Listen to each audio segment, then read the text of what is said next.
കുട്ടികൾക്ക് ഏറ്റവും ഇഷ്ടപ്പെട്ട ചില ജീവികളാണ് പൂച്ചയും പട്ടിയുമൊക്കെ. ഒരു പൂച്ചക്കുഞ്ഞ് കരയുന്നത് എങ്ങനെയാണെന്ന് നോക്കാം.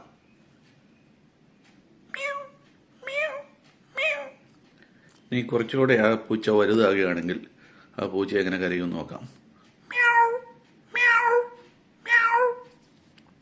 ഇനിയും വലുതായി അതൊരു പ്രായപൂർത്തിയായ പൂച്ചയാകുമ്പോൾ എങ്ങനെ കരയുമെന്ന് നോക്കാം.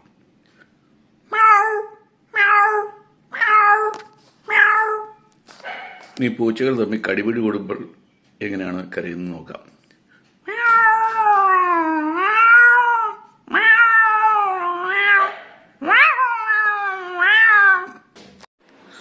ഞങ്ങളുടെ ആശ്രമത്തിലെ 2 നായ്ക്കുട്ടികളാണ് ചോക്കുവും ബ്ലാക്കിയും.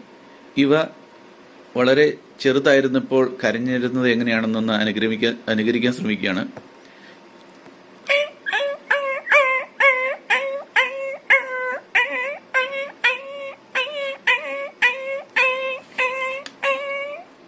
കുറച്ചുകൂടെ കഴിഞ്ഞപ്പോൾ അവർ ചെറിയ രീതിയിൽ കുരയ്ക്കാൻ തുടങ്ങി. അതെങ്ങനെയാണെന്ന് നോക്കാം.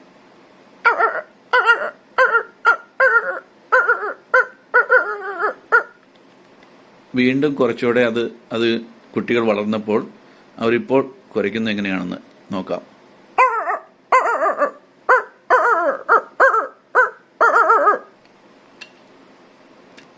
ഒരു നാട്ടുനായ് എപ്പടി കുരയ്ക്കാൻ നോക്കാം.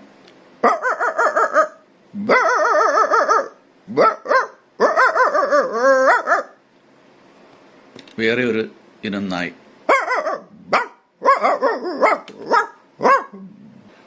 വേറെ ഒരു നായ്.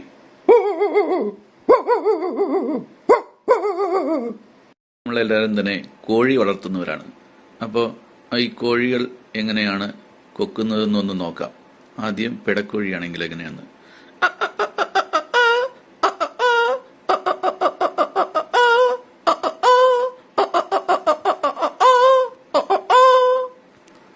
കോഴി മുട്ടയിട്ടതിന് ശേഷം എങ്ങനെയാണ് കൊക്കുന്നത് നോക്കാം.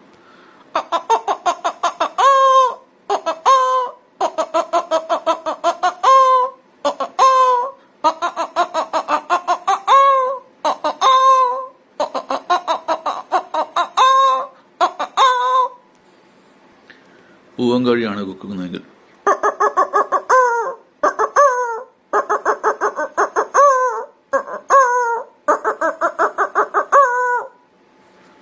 കോഴി കൂവുന്നത്.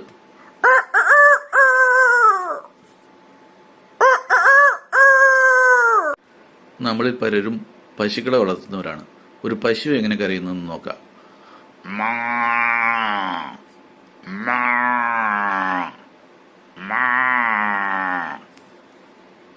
അതിന്റെ കുട്ടി എങ്ങനെയാണ് കരയുന്നത് നോക്കാം.